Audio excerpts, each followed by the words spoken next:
"You're being ridiculous, Mia. Eric needs this more than you do," my mom said, waving the deed in my face during what was supposed to be a joyful housewarming party. "He has a family to support. What do you have? Just yourself." The words hit me like a slap across the face. I stood there in the kitchen of the house I'd spent my entire life savings on, struggling to breathe as my world crumbled around me. My name is Mia Reynolds, and at 33, I never imagined I'd be betrayed by my own family like this.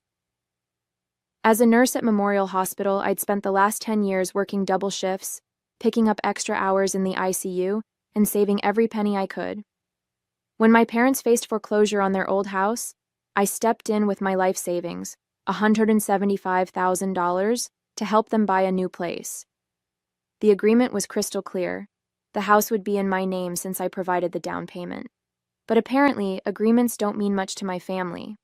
My stepbrother Eric, my mom's golden child from her second marriage, stood there with his usual smug grin. He'd never contributed a dime to our parents' well-being, always too busy finding himself while jumping from one failed business venture to another. But now, at 38, he suddenly had a wife and a baby on the way, which apparently made him more deserving of my investment.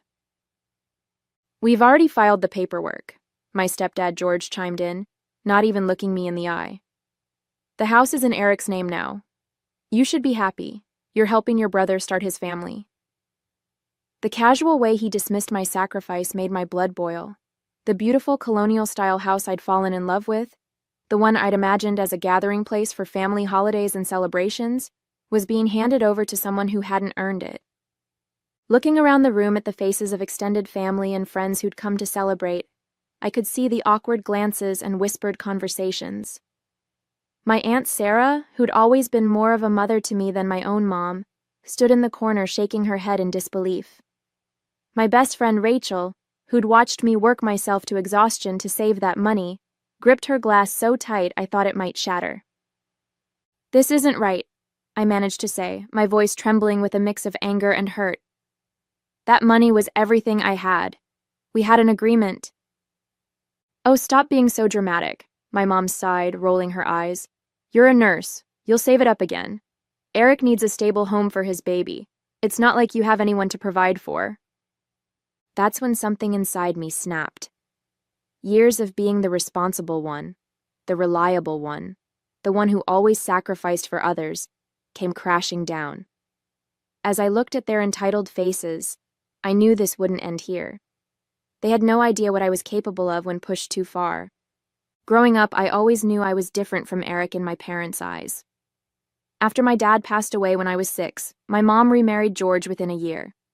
Eric came into our lives like a whirlwind, immediately becoming the center of their universe. While I spent my weekends studying and working part-time at the local pharmacy to save for college, Eric was showered with new cars, expensive clothes, and endless second chances. I put myself through nursing school, working nights as a CNA and taking out student loans that I'm still paying off. Every time Eric's business ventures failed, the car wash, the supplement company, the cryptocurrency investment opportunity, my parents would drain their savings to bail him out. I watched them refinance their house 3 times to cover his mistakes, saying nothing even as I saw their retirement slipping away. When they called me 6 months ago, desperate and in tears because they were about to lose their house, I didn't hesitate. I had been saving for my own place, dreaming of a small cottage with a garden where I could finally put down roots. Instead, I offered them my savings, thinking it would finally prove my worth to them. We spent weeks looking at houses together, and I fell in love with the Colonial on Maple Street. The realtor worked with us to make it happen, and I signed all the preliminary paperwork as the owner. "You're such a blessing, honey," my mom had said back then, hugging me tight. "We'll make this work as a family." I believed her. I wanted so badly to believe her that I ignored the warning signs, the whispered phone calls with Eric, the meetings with their lawyer that I wasn't invited to, the way they delayed the final paperwork. Rachel had tried to warn me.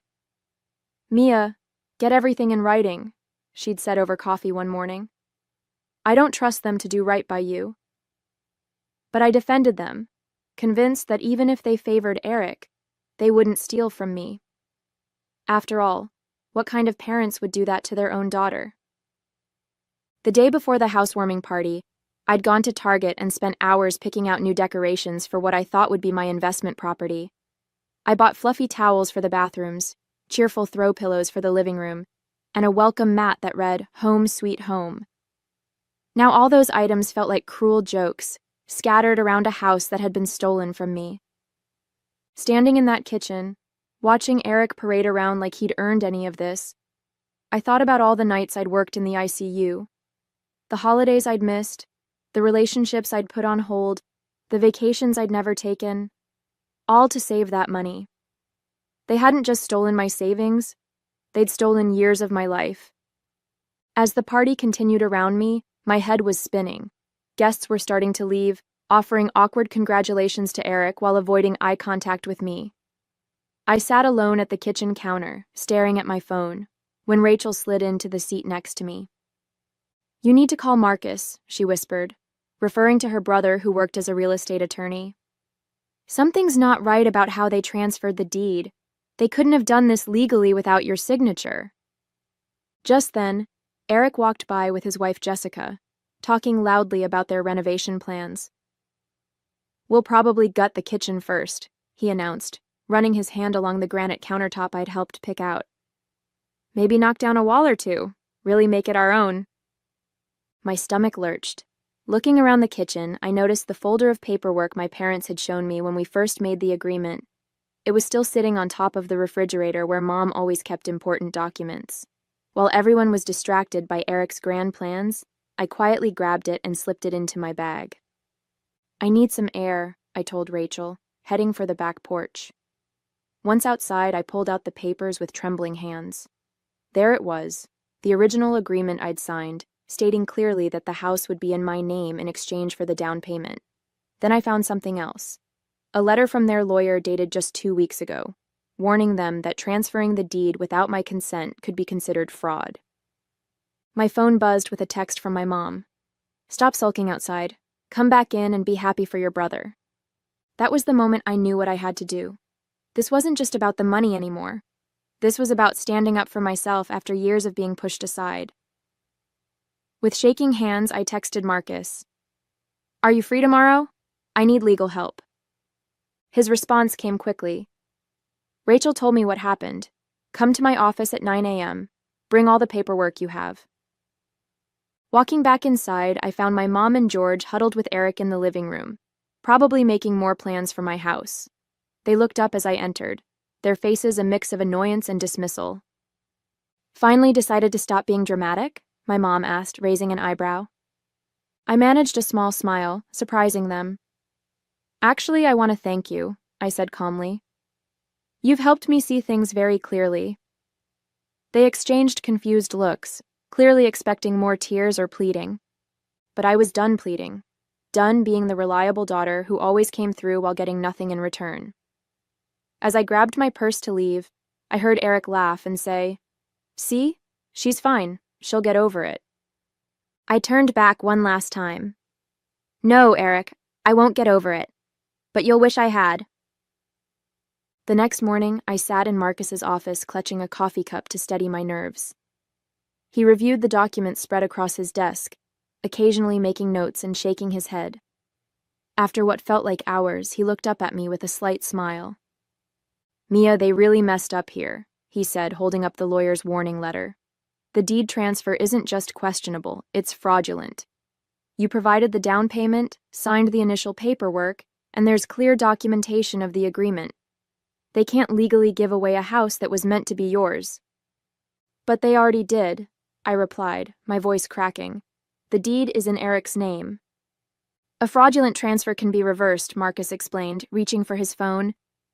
"And I've got a friend at the DA's office who would be very interested in this case. What they did could actually result in criminal charges." My heart raced at his words. "Criminal charges? I don't want my parents to go to jail." Even after everything, the thought of them in legal trouble made me hesitate. "Listen to me," Marcus said firmly. "They stole $175,000 from you. That's grand theft. They committed fraud. And from these bank statements, it looks like they might have forged your signature on some documents. They're counting on you being too nice to fight back." He was right. My whole life, they'd counted on me being the understanding one, the one who would sacrifice without complaint. While we talked, my phone kept buzzing with texts from my mom, alternating between guilt trips and demands that I stop being childish. "What do you want to do?" Marcus asked, watching me carefully. I took a deep breath. "I want my house back, and I want them to understand they can't treat me like this anymore." Marcus nodded and started typing on his computer. "I'm filing an emergency injunction to prevent them from making any changes to the property. Then we'll proceed with legal action to void the transfer. They'll be served with papers by tomorrow." As I left his office, I felt lighter somehow. For the first time since the housewarming party, I wasn't crying or shaking. Instead, I felt a strange sense of calm. I drove to work for my evening shift in the ICU, and halfway through, my phone exploded with notifications. Eric had called 7 times. My mom had called 12 times. There were dozens of text messages, ranging from angry to panicked. The last one from Eric made me smile. "What the hell did you do?" I silenced my phone and focused on my patients. Let them panic for a while. Let them feel a fraction of the anxiety they'd caused me. Tomorrow, they'd learn exactly what happens when you push the nice daughter too far. The next morning, chaos erupted. I was getting ready for my shift when Rachel called to tell me my mom and Eric were making a scene outside my apartment. Sure enough, when I looked out my window, there they were, Eric pacing back and forth while my mom banged on the building's front door. "You have to stop this," my mom shouted when I finally went downstairs. "This will tear our family apart." "That's rich," I replied, surprisingly calm. "You didn't worry about tearing the family apart when you stole my life savings." Eric stepped forward, his face red with anger. "You're being ridiculous. I have a baby on the way. What were you going to do with that house anyway? Live there alone with your cats?" "Actually," I said, pulling out my phone, "I have the proof of our original agreement right here. Want to see the letter from your lawyer warning you this was illegal? Or should we talk about the documents where someone forged my signature?" The color drained from their faces. My mom grabbed my arm, her voice dropping to a whisper. "Honey, we can work this out as a family. There's no need for lawyers." I gently removed her hand. "We stopped being a family the moment you decided my life savings meant nothing to you. The DA's office has copies of everything now. So unless you want this to get worse, I suggest you talk to your lawyer about reversing the deed transfer." "You'd send your own mother to jail?" she gasped, tears welling up in her eyes. The same tears that had worked on me so many times before. "No, Mom. You might send yourself to jail. I'm just standing up for myself." Eric started to say something, but his phone rang. It was his wife, Jessica. I could hear her panicked voice through the speaker as she told him the police were at their house, their actual house, with questions about the deed transfer. They left quickly after that, hurrying to deal with the unfolding disaster. Rachel, who had been watching from her car to make sure I was safe, came over and hugged me. "I've never seen you stand up to them like that," she said proudly. "I've never had proof of their manipulation before," I replied. "Always just my word against theirs. But this time, I have everything in writing." Later that day, Marcus called to tell me Eric and my parents' lawyer had reached out. They wanted to settle. Not only would they transfer the house back to me, but they'd also pay my legal fees and additional damages. The threat of criminal charges had finally made them realize I wasn't backing down. "Should we take the deal?" Marcus asked. "Yes," I said firmly. "But I want them to sign something else too, a statement admitting exactly what they did. They don't get to pretend this never happened." 2 weeks later, I sat in Marcus's office as my parents and Eric signed the papers. The deed was being transferred back to me, along with a settlement that included my legal fees and an additional $50,000 in damages. But more importantly, they were signing a notarized statement acknowledging their attempt to defraud me. My mom couldn't stop crying, dabbing at her eyes with a tissue while George stared at the floor. Eric looked like he'd aged 10 years, the smug grin replaced by a clenched jaw. His wife Jessica had left him after discovering he'd been hiding their own financial troubles. Apparently, the house theft was just the tip of the iceberg. "I need all parties to sign here," the notary said, pointing to the final page. One by one, they signed. When it was my turn, my hand didn't shake at all. "I hope you're happy," Eric muttered as he stood up. "You've ruined everything." "No," I replied calmly. "You ruined everything when you decided to steal from me. I just made it right." They filed out of the office, my mom trying one last time to catch my eye. I turned away. The time for guilt trips and manipulation was over.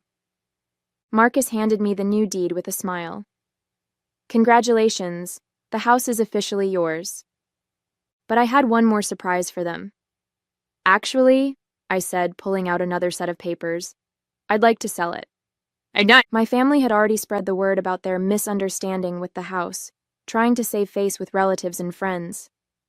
They didn't know I'd received an offer from a developer who wanted to turn the property into apartments. The offer was well above market value. "They'll be furious when they find out," Rachel said later as we celebrated at our favorite coffee shop. "They thought you'd let them stay there." "That's exactly why I'm selling," I replied. "They need to understand they have no power over me anymore." The next day, I signed the papers to sell the house. The developer was thrilled, my real estate agent was thrilled, and I was finally free. The profit from the sale, combined with the settlement money, meant I could buy my dream cottage with a garden and still have savings left over. As I drove away from the closing, my phone buzzed with a voicemail from my mom. She was crying, saying she'd heard about the sale, begging me to call her back. I deleted it without listening to the end. Some might call it cruel, but I call it boundaries. For the first time in my life, I wasn't going to set myself on fire to keep them warm. Let them figure out their own lives. I had a cottage to furnish and a garden to plant. The weeks after selling the house were transformative. I found a charming cottage just outside the city, with a wraparound porch and enough yard space for the garden I'd always dreamed of. Rachel helped me move in, and together we painted the walls in soft, peaceful colors. Nothing like the bold schemes my mom had always insisted were proper for a family home. My phone still lit up regularly with messages from family members. Some were angry, calling me selfish for selling the house without giving my parents a chance to figure something out. Others tried guilt trips, telling me my mom cried herself to sleep at night.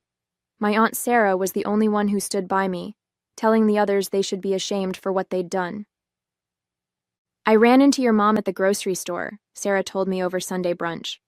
"She was telling everyone who would listen about how ungrateful you are, but most people know the truth now. That statement you made them sign has made the rounds." I smiled, thinking about how the narrative had shifted. No longer was I the difficult daughter who wouldn't help her brother. Now I was the hardworking nurse whose family had tried to steal her savings. My mom's attempts to play victim weren't working anymore. Eric and Jessica officially separated, and he moved back in with our parents. I heard through the grapevine that he was working as a sales clerk at an electronics store, his first real job in years. Sometimes I drove past their rental house on my way to work, a modest place, nothing like the home they'd tried to steal from me. It didn't bring me joy to see them struggling, but I felt a sense of justice. At work, things were looking up too. Once I stopped letting my family drain my energy and resources, I was able to focus on my career. I applied for and got a promotion to charge nurse, which came with better hours and a significant pay raise. My colleagues noticed the change in me. I smiled more, stood up for myself in meetings, and no longer accepted all the holiday shifts just because others had real families to spend time with. One evening, as I sat on my porch watching the sunset and planning my garden, my mom's number flashed on my phone. Instead of the usual anxiety, I felt nothing but calm as I declined the call. Later, I listened to her voicemail.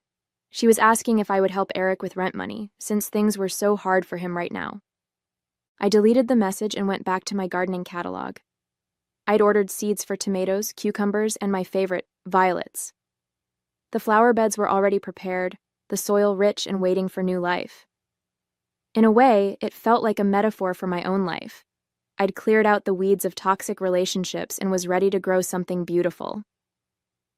Rachel often joked that I should write a book called How to Stop Being a Doormat in 3 Easy Steps. Maybe she was right.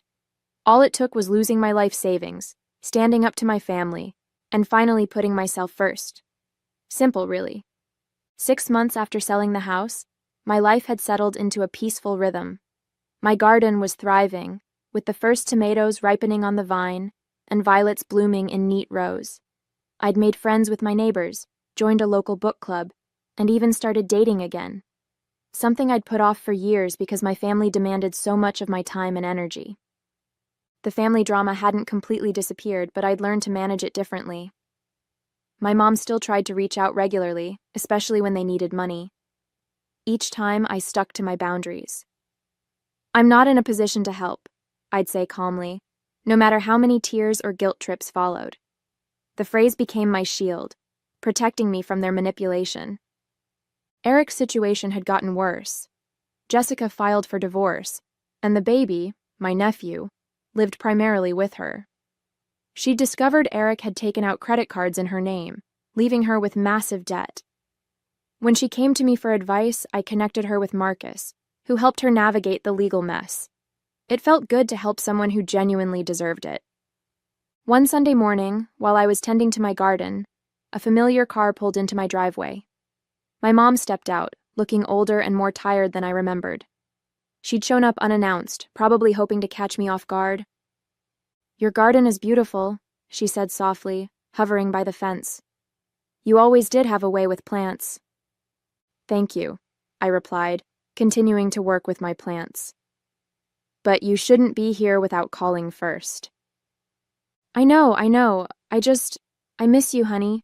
And I wanted to tell you that your father and I are selling our house. We can't afford it anymore, and Eric's expenses." She trailed off, looking at me hopefully. I stood up, brushing dirt from my knees. "Mom, I'm not giving you money. That chapter is closed." "I wasn't asking for," she started, then stopped herself. "Okay, maybe I was. But can you blame me for hoping? You're doing so well, and we're your family." "Family doesn't steal from family," I said firmly. "Family doesn't forge signatures or try to justify theft because one child deserves it more. You made your choice, Mom. Now you're living with the consequences." She left in tears, but I didn't feel guilty. Instead, I felt proud of maintaining my boundaries.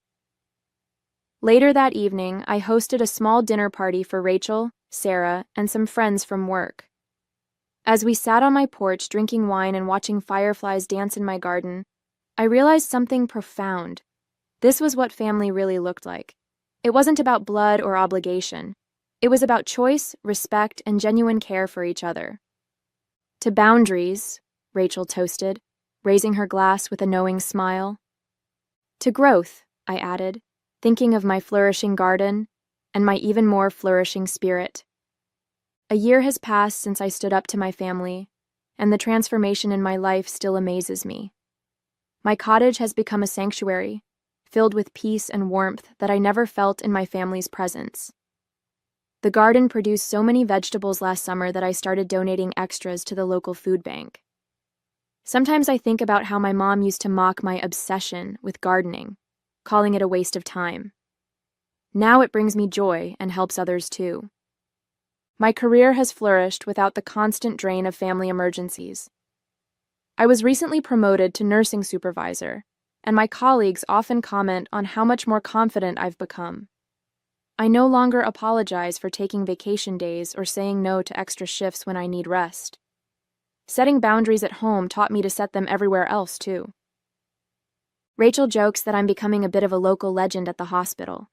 New nurses seek me out for advice, not just about patient care, but about standing up for themselves in difficult situations. Last week, a young nurse thanked me for helping her find the courage to leave an abusive relationship. "If you could stand up to your whole family," she said, "I can stand up to one person." My parents and Eric still struggle, but that's no longer my burden to bear. They made their choices, just as I made mine. Sometimes the kindest thing you can do for people, and yourself, is to let them face the consequences of their actions. It's not about revenge anymore. It's about growth and self-respect. The money they stole was just money, but what I gained by standing up to them was priceless. My freedom and self-worth. The other day, I found an old photo of my family at the housewarming party, taken just before everything fell apart. Looking at their smug faces, I realized I don't feel angry anymore. Instead, I feel grateful. Their betrayal pushed me to become someone stronger, someone who values herself enough to walk away from toxic relationships, even when they're wrapped in the package of family. My garden is starting to bloom again this spring. Sarah visits often, bringing her grandchildren who love helping me plant new flowers. Rachel and I have our weekly coffee dates where we laugh about how far I've come from the person who used to answer every demanding phone call from my family. Even Jessica brings my nephew over sometimes. She says the garden has a healing effect on her too. Life isn't perfect, but it's authentically mine now. I've learned that sometimes the best revenge isn't about getting even. It's about getting better. Every flower that blooms in my garden, every peaceful evening on my porch, every boundary I maintain is a reminder that I chose myself, and I'd do it all again in a heartbeat.